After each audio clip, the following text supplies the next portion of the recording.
Hey there everybody, this is Robin with Creative2xmom. Today's video is going to be homeschool resolutions for 2023. So welcome back to my channel. My name is Robin and this is Creative2xmom. This channel is all about homeschooling, parenthood, and thriving in the day-to-day. Today's video is of course perfectly timed for January. We're going to be talking about homeschool resolutions in the coming year. This video is in collaboration with Jessica at the Waldock Way, as well as Abby at Rooted in Rest. I have learned so much from their channels. We have very different homeschooling styles and sometimes some different parenting styles, but I have still learned a lot from them. So I'm going to leave their channels linked down below, as well as the playlist. So when you get done with this one, go check out everyone else's videos and see what kind of resolutions they're making this year.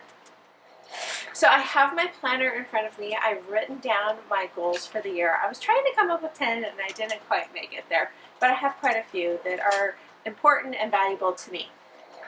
But the first thing I want to talk about is my word for 2023. I don't usually pick out a word for the year. Sometimes in the fall I will pick out a word for our homeschool, but I felt like this was something that was really impressed on me when I was reading and considering what sort of goals I wanted to make for the new year. And so I thought I would share with you and actually write it down and commit myself to this word for the year. So my word for 2023 is tongue. And that sounds really, really weird. It's kind of like, well, not joy, not happiness, not focus, not rest, but tongue. Like, what do you mean tongue is your word for the year? And I was thinking about how I speak to my kids. Now, I know a lot of us have brought our kids home to homeschool because we want to be the primary influence in their lives. And we want to really help shape and mold their character. And one of the things I've been noticing in my home lately is just a general overall tone of discontent and being sort of hypercritical and very aware of what other people are doing and then speaking that out. And I started to see that in myself as well. And I thought, this is not the atmosphere that I want to create. This is not the type of character that I want to mold in my kids. And why is this happening? And it all came back to me and the example and the atmosphere that I am setting for our homeschool. So I started to kind of meditate on that thought and think about how can I change that, what does that look like, and it became a bigger issue for me than just self-control, a bigger issue than guarding my tongue and not creating that negative atmosphere, but also how do you create a more positive atmosphere? How do you encourage your kids? How do you speak life into them and life into your home? So I'm going to be exploring this idea of using my tongue and my language and my words, not just in a way of being self-controlled, but also in a way of giving back life and giving back encouragement and vision into my family. I read Sally Clarkson's new book, Giving Your Words, in November. I will link my review for that book down below, and it really started, I think that's where a lot of these thoughts started coming up from, was the things that she was saying in that book and how true that is to start casting vision and casting encouragement for your kids and laying out a path of self-discovery and excitement for the future. So before I even started putting out resolutions for our homeschool, I had that thought turning in my head of what I wanted to be working on and in creating this atmosphere for our home. All that to say, that's my word for the year, and I've sort of been realizing that my resolutions are tying a lot into that. Some of these resolutions are going to be ones that we've visited in the past, and some of them are going to be brand new. The first one is reading scripture in the morning, and when 2020 hit, we really started incorporating a lot more Bible into our homeschool because I realized I was relying on other people too much in the discipleship of my children. And so one of the things that I want to start doing this year is gathering us together and reading scripture first thing in the morning. We all have sort of varying schedules, so it's made it a challenge because I have some kids that are outside of the home in the morning, some kids that like to sleep in. So my challenge in this springtime is going to be finding a schedule that works for us. Now, I would like to make this a first thing in the morning thing, and that's what I'm going to shoot for.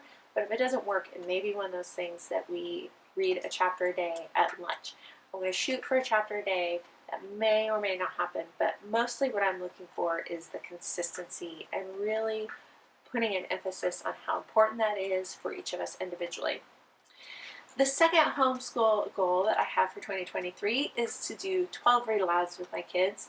I just published our intended, I will say intended, it can always be edited, it's always changing, but the books that I plan on reading with my kids in the next 12 months. So I will link that down below. I spent a lot of time researching to coincide read alouds with our history curriculum, but also to sprinkle in some fun, different reads, some new authors, some new storylines. So I hope you will check that one out. Our third homeschool resolution we've actually already started, and that is to be involved in the A Book and a Game a Day challenge that is being hosted by the Waldock Way.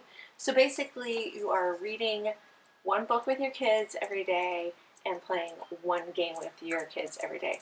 We're going to mess around with that a little bit. We are also in puzzle season, so especially my daughter loves to do puzzles this time of year. I'm counting that as our game once in a while when we have a puzzle going. And we still do picture books sometimes in our morning basket, but we always have a read aloud going. So if we don't get a picture book that day, one chapter in our book. Our fourth resolution for this year is to do the 1,000 Hours Outside Challenge.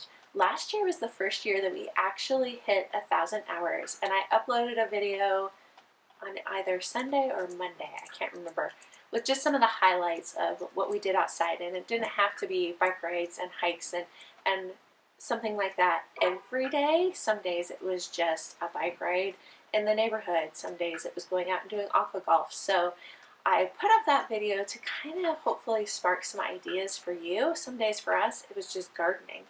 So my goal is to hit that 1,000 hours again this year. We sort of start out a little bit slow this time of year because it's so cold, and then we really hit our stride in the summer when we're going to the lake and we're going camping and we're visiting family.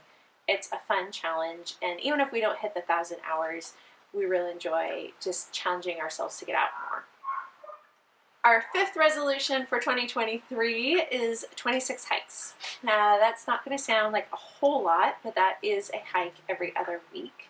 And that should push us toward that 1,000 hours outside. That's going to help for sure.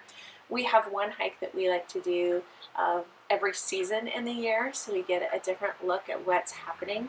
I think I'm going to look for another hike like that we can do, and so then that would be at least 6 hikes right there. I would like to say one a week, but if you can hear any of the background noise, we live in a city neighborhood, so I'm not sure that that's entirely feasible for us because we have to kind of travel to get out. But hopefully 26 will work out just fine. My sixth goal, and this is kind of ironic that it fell on the 6th, was to do 6 continuing ed books. I don't know if it's because I have a teaching credential or just because I've been doing this for so long, but I feel like continuing ed is really valuable for us as homeschoolers. I want to always have something that's feeding my mind and challenging me in my homeschool. I don't want to get stuck in a rut. I don't want to feel like just because I've always done it this way is the way it should always be done. And so I have a few of those books. I read The Living Page last fall, and I think I'm going to actually pick this up again.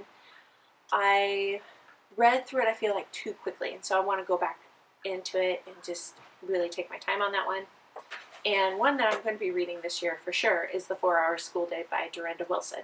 I think continuing ed books like this are so valuable, whether you end up agreeing and adapting your homeschool to what you've read or not.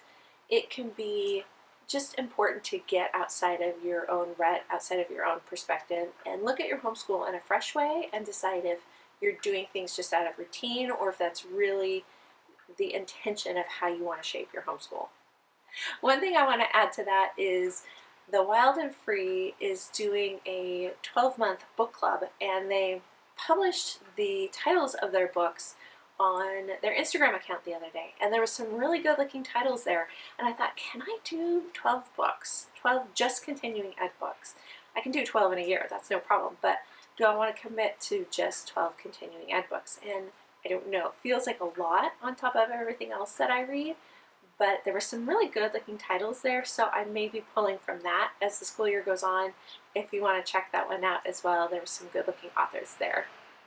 My 7th resolution is to do one-on-one dates with the kids. We have done date cards in the past, and I find that our homeschool runs smoother the closer connection I have with each of my children. So if I focus on being mom first and I have a good relationship with my kids, our homeschool tends to run a lot smoother. And date nights, date breakfasts, dates to go golfing, all of that tends to roll in better into having a closer relationship.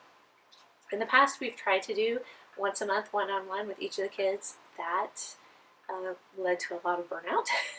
So I'm going to try and go probably 6 one-on-one dates of them just picking what they want to do. I'm sure there possibly will be more, but not just errands, but actual like going out to a meal, going and doing an activity that each of them gets to pick and choose. And my final homeschool resolution is sort of a cheater, sort of a given, and that is to graduate my first homeschooler. It feels so weird. I was sitting down making these resolutions and I thought, oh yeah, I'm going to write down, this milestone that we're going to have in our homeschool of how I'm graduating my first. And then it really hit me, like, I'm graduating my first this year, and he's been home with me throughout this entire journey pretty much. He bounced back into public high school for 2 years and then came back home with us, and so for almost the entire 11 years of our homeschool journey, he has been a part of that. And it feels like such a crazy milestone to be like, okay, this is the first one, and they're going to just start coming after that. I really had to sit back and absorb all of that. So I want to finish well, send him off well, although he will still be sticking around in town and going to college here locally. It's just going to be a very different world. And I want to really celebrate that well for both myself, because it's been quite a journey, but also for him, and just really celebrating that journey for him and sending him well into the next chapter in his life. So those are my homeschool resolutions for 2023. Leave me a comment down below and let me know, are you setting up any resolutions for your new year? Have you set a word for the year? I felt like this was a weird year for setting resolutions. They felt sort of ambiguous. I wasn't as excited really until I started putting thoughts down on paper, and then that's when I got excited about resolutions this year. So I don't know if that's sort of across the board the feeling, or if that's just what's going on with us.